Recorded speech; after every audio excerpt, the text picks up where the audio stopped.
All right, new vehicle / project announcement on my YouTube channel. I picked up a GMT 800. This is a 2004 6.0. This is a 2500 light duty, so it's gonna be interesting how this thing performs for us. I specifically picked it up for a wintertime 4-wheel drive family truck that all works. All the windows work, all the door locks work, everything works on it. But the downside is because it's a light duty, and the reason why I went this route was this was one of the nicer ones that I could find on good old Facebook Marketplace, is it doesn't have a full float rear axle. So this is a 9.5-inch semi-float rear axle. We will see how it holds up. I have a buddy that has broke one, but he's also stupid. So we'll see how this thing holds up for me. We're going to use it as a truck should be used. Definitely maybe even some camping and some fun. For sure going boating, taking boats out, not as big as the Formula, but reasonable size boats. I believe this has a 10,000 pound towing capacity, and we are going to be enjoying it for all of that. So it came with BF KO3 KM3s or KO3s. So now I get to test out between the KO3s. These are 285 75 R16s on the factory. Absolutely beautiful. I love these aluminum wheels. They are gorgeous. And we'll be able to compare them to my Wild Peak AT4Ws. These Wild Peak AT4Ws on a truck that tows a lot, guess how many miles are on them? Over 15,000 miles of towing between light stuff to 18,000 pounds. It is amazing to me how well these tires are holding up. They work amazing in the snow. This will be the second season that I've had them. I got them basically exactly a year ago. So that is awesome.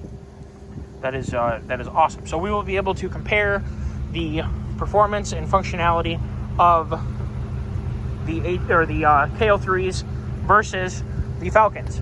On a very capable truck, I have excellent experiences and memories and thoughts of GMT 800s. They are so much fun, and this one has, I believe, a Flowmaster 40. It still has cats. No, it's not a perfect truck, but it is Michigan, and it's hard to find a perfect truck. It has a relatively clean bed, except for, what do you think causes that? I'll give you a couple guesses. That is caused when your leaf spring shackle breaks and it sends the leaf spring up through the bed.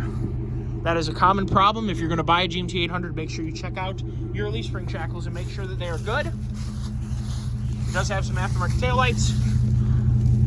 That one is good too. Frame is in excellent shape. And that's the neck down there for the 2500 non-HD frame. It sits a little bit lower. It's going to be perfect for my wife to enjoy. We love going shopping in it. We love enjoying it. And it is just a really fun, I love driving this truck. Eventually this will be tuned. It has a couple problems that need to get ironed out. I need to figure out, there's a little bit of a shake to it, which I believe it is potentially O2 sensors or a map problem. I haven't decided which one it is. 4-wheel drive works great. So does low range.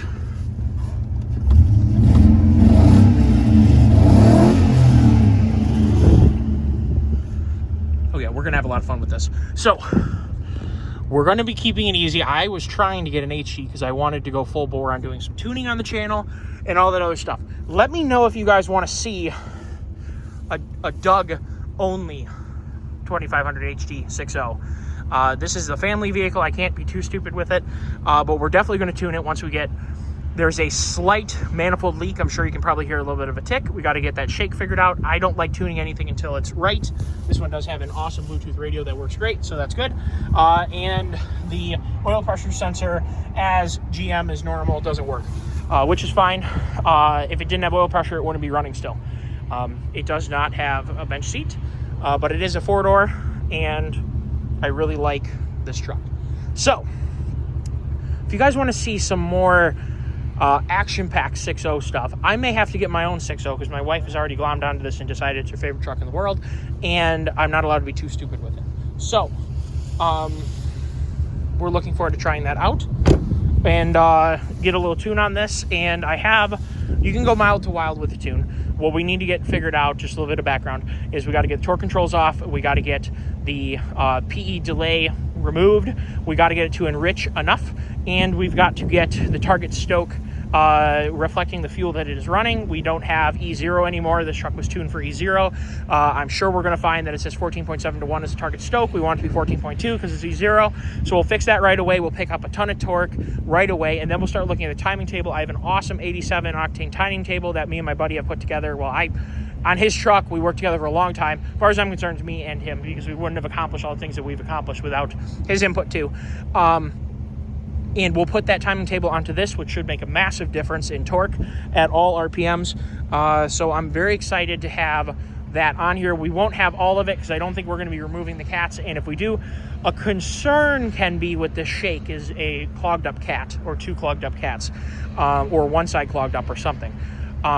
So if we have to remove the cats, we'll put race cats in, and that way we still have cats and we're not playing games. But this truck won't have all the potential power because the cats are actually a huge restriction. They make a huge difference to remove. This has a junk Spectre cold air intake.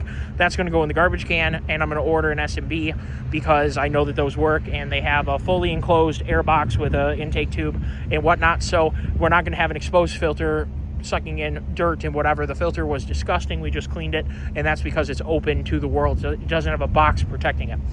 So lots of good stuff going on. The 6.0 is going to be a fun member of the family, and let me know what you guys think about it. Oh, and in terms of the KO2s or KO3s so far, and because I've had so much history with KO2s, I'm going to probably call them KO2s 1,000 times. They look nice on the truck. BF Goodrich tires run small. So that's an advantage because these are pretty big tires for the height that this truck is, and therefore we have kind of a maximum size. These are not as big as a normal 285/75 R16. They run a little small, and that's a good game that you can play with BF Goodrich tires, is you get a little bit smaller tire, but you maximize the tire that can fit in your vehicle because you went up a size, but it's not quite the full size. So that's a good thing in this application on my truck. I want it to be true to size because I have tons of room to fit a tire. So far, I like them. They seem to have good traction all around. I don't like the whole reason I didn't pick KO3s for my truck is the lack of tread void in the middle and the smaller tread void on the outside. I want to have a little bit more. I want to have a little bit more ass going on over here with tires, tread void in the middle, and all that stuff. I want it a little bit more because my truck gets used in many different situations. But I'm excited to see how these perform long term. I can't give you a long term review because we only just got it. We've put maybe 300 or 400 miles on the truck so far. So, good things. Let me know what you guys want to see. I'm looking forward to when we get a ton of snowfall is playing in the snow with both of these, and the Expedition, which also is on a set of Falcons. And these have like a lot of miles, like 35,000 or 38,000 miles.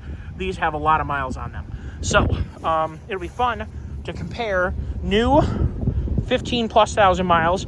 My dad's Cummins has brand new Falcons, so they'll be brand new Falcons compared. So a lot of miles, middle miles, brand new Falcons, brand new KO3s. So it's going to be really fun this wintertime playing around and seeing how they perform. I mean, I'm sure they're not going to do bad. I was just playing my field last night. They seem to do just fine. A little bit of light mud and just, playing around the dirt and whatever. They seem to do fine. So we'll see how they do puncture resistance too. That's always been an Achilles heel of the all-terrain brand from BF Goodrich is puncture resistance. It's never been a great puncture resistant tire. Could be because of the tread design that makes the nails kind of hang out as opposed to get thrown away or knocked away before they puncture in. Could also be a weaker carcass. Who knows? I just know that I and many others have had a lot more trouble with punctures with a BFG. That doesn't mean that I don't like them. I love Grandpa's KO2s. I think they are one of the nicest looking all-terrain tires ever made. And I like the tread pattern.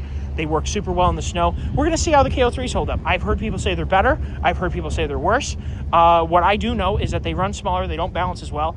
And, that's why I picked the Falcon. But we're going to see how these things perform and see if my assumptions, predictions, and whatnot hold up with these tires because they're on a truck that I adore. I love this truck. I love 6.0s. I cannot wait to have fun with this truck. We will be doing that on this channel. Let me know if you want to see a true HD on this channel that I'm tuning full bore and do more stuff. I have another 6.0 that I took apart years ago. We'll talk about that later. There's a potential for more 6.0 stuff to be on the channel if you guys are interested in it because it's something that I'm truly interested in and I'd like to get back into tuning. It's been a really long time since I tuned a truck and I miss it. Take care all and have a wonderful day.